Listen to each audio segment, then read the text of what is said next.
Greg and me have been together all our lives. I do mean all. Greg's mother took care of me along with Greg while my mother went out to work. We were a month old when she was wheeling us in a twin baby buggy.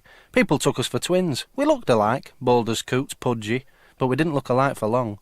Greg grew faster than me, filled out. People said, "Look how that child's filling out." He was the up-and-coming one. His skin was brown as a nut. I've always been pale. When we were at school, he used to call me Milko, but if anyone else did, he'd show them his fist. 8 years old and he already had hairs on it. In those days, we played a mucky game with other kids on a patch of ground that had been allotments. We trampled down the old marrow heaps, but potato homes tripped us up in midfield. We had no rules, kicked one another when we couldn't get the ball. Our goal was a tank of dirty water. When we got anyone to it, we'd duck him. It was just something we did to let off steam. Then Greg's uncle took Greg and me to Old Trafford to see Manchester United play Manchester City. We were 12 years old, and that match decided our future. It was an eye-opener. Greg's eyes opened so wide they stuck out like eggs. I suppose mine did too. I'd never dreamed there could be art in football. By art, I don't mean paintings and sculpture and stuff like that. I mean skill, dexterity, talent, cunning. Professionalism is what I mean. I'd never even seen a pitch like that one. From where we were, way back on the terraces, it was as green and smooth as a billiard table. I'd never seen so many people in one place. I would have said there weren't that many people in the world. When they shouted all together out of one throat, even the sea couldn't have made a bigger noise. As for the game, we saw some of the finest players at the top of their form. I remember a man knocking the ball up in the air with one foot and slamming it into goal with the other before it could return to the ground. Then there was a score by a player, running, weaving through defenders with the ball balanced on the top of his head. That's how it seemed, anyway. Stuck on, it looked. That first encounter with pure football was magic. Greg and me were open-eyed and mouthed. We jumped and yelled with the crowd, though half the time we didn't know why. We were out of our skins with excitement.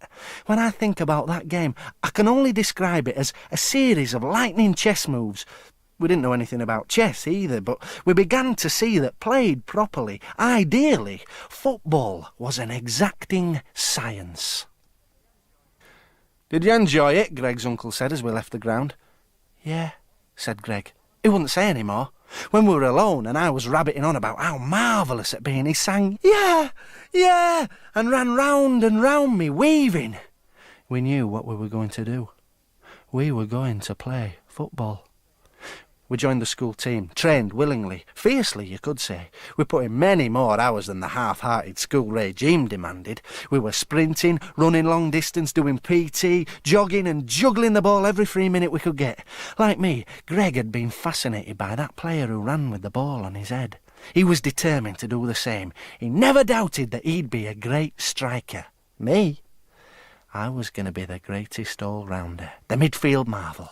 Heading, shooting, dribbling, dodging, attacking, defending. I'd be the best. I knew I had it in me. I'd just been waiting to be shown. And Old Trafford had shown me. Crazy as we were about the game, we couldn't fail to make progress. We played for the school, then when we were going on 15 we got the first invite to play for a local club. They were a mundane lot, twice our age most of them, hitching little games at weekends when their wives let them off the lead. They probably thought our young blood had livened things up. We thought it was the start of our brilliant career. We put on as much side as if we'd been picked for the World Cup. We learned a lot playing for that little club. Greg learned so fast he was soon running rings round them, and round me. It was taking me time to adjust to playing against full-grown men. When I saw half a dozen hefties making for me, I tended to get confused and kick the ball out of play. Of course, it wasn't long before Greg's performance was spotted by a scout from the big local club, 4th Division they were, and he went, leaving me with the dads. He didn't want to. It was the first time we'd been split, but football had become our life, the purpose of our life. "I can't not go," he said. "You can see that." I could. I'd have done the same. "Put your back into it," he said, "and come after me." I did. I worked at my game. That was no hardship. I scarcely thought about anything else. And I improved, became quite the little star turn among the dads. I was pretty nifty at getting the ball away from opponents. If I didn't score myself, I always delivered it to someone who could. So the day came when I was given a trial for Greg's club and was offered signing on forms. We were together again. Not for long. Greg's star was in the ascendant. He signed up with a second division team, and it was then I realised that I had never been, and never could be, in the same league as him. We both had this passion for football. His was the conquering heroes, mine was hopeless yearning. I had to face the fact that I'd cut myself out for something I couldn't achieve. It was the bitterest moment of my life. He continued to spend his spare time with me. Couldn't see it was rubbing me on the raw when he talked about his training and the fixtures that were coming up. When I said, "Wouldn't you rather be with your new mates?" "What new mates?" he said. We didn't grow apart. We stayed sort of clogged. To me it was the game that counted, and I'd lost it. I stopped playing with the club because I'd had only a few first-team outings, spent my time mostly in the reserves. I just told them I was finished. They didn't try to argue me out of it.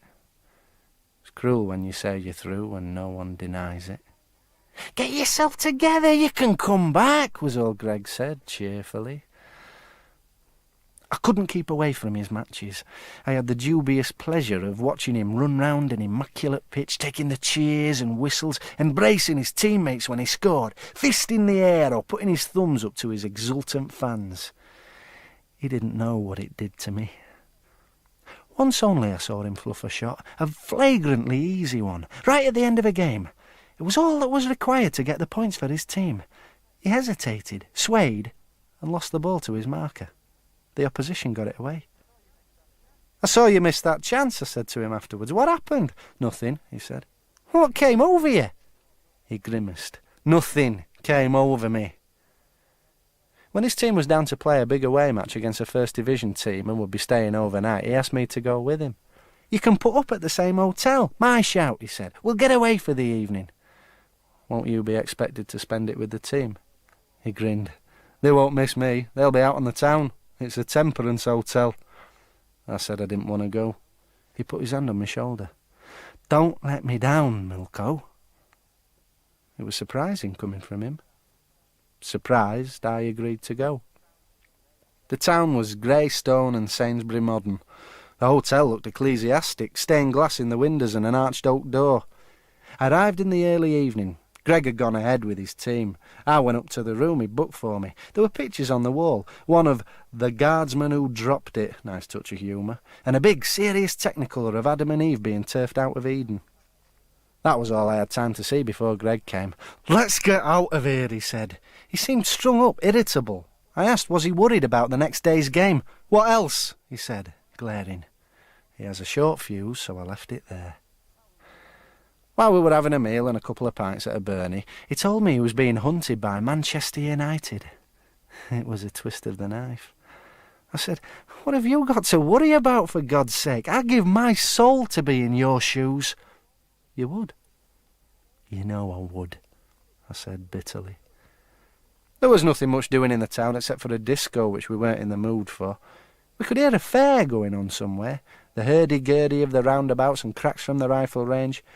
We found it on a common outside the town. We shied at coconuts, went on the dodgems, played skittles, ate candy floss, and that about exhausted the potential. Then Greg said he wanted to consult the fortune teller. Said he was thinking of getting wed and he'd like to know what his chances were. "Who's the girl?" I said. "Myra," he said. "Myra McCabe." The fortune teller was Madame Sosostris. She called herself a famous clairvoyant. I said, "She'll tell you a load of bull." She was in a caravan stuck over with magic symbols, eyes and wishbones and black cats. Printed card on the door said it was going to cost £2 for a half-hour's consultation. She operated with a pack of cards. I was glad there was no crystal ball, and I felt like kicking it. She had hook nose, bangled earrings and a headscarf tied pirate fashion. She was smoking a cigarillo. All the old stuff was trotted out. She turned up cards and pretended to get something from them. She was feeling away, looking for clues. We'd come into money. Not a big pool's win, she said, but enough to make us happy. And a highly important change was in store. Greg wanted to know what sort of change. "Of circumstance," she said. Greg said, "Would it be for the better?" She nodded. Yeah, we could take that either way. Then she said, "You're sportsman." And it struck me that she wasn't separating us. She was treating us as one person. I thought she can only charge for one consultation. There's someone waiting, she said. Someone is anxiously waiting for an answer. Greg leaned forward, asked, "What will the answer be?" Ash fell from the cigarillo. She stirred it with her finger. "When the blow falls on one of you," she said, "the other must endure it." I said, "What's that supposed to mean?" She closed her eyes.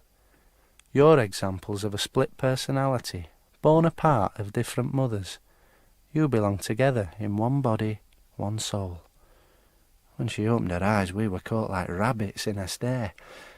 "I should think that's what it means, wouldn't you?" she said. Greg was so angry I thought he'd hit her. I hustled him out before he could. "Split personality, my foot," I said. He said, "If the blow falls on one of us, the other must endure it." Psycho babble, I told him. Next day, watching the opposing teams take the field, I didn't give much for his chances. They were a squad of brick-built men who made Greg look like a reed. I thought he was in for a pasting. I wasn't sorry. I wasn't glad. I didn't care one way or the other. It turned out to be a game, or rather part of a game, I shall never forget. Greg scored after about 3 minutes play, nicking the ball from under the boot of an opponent and sending a lovely low shot into goal.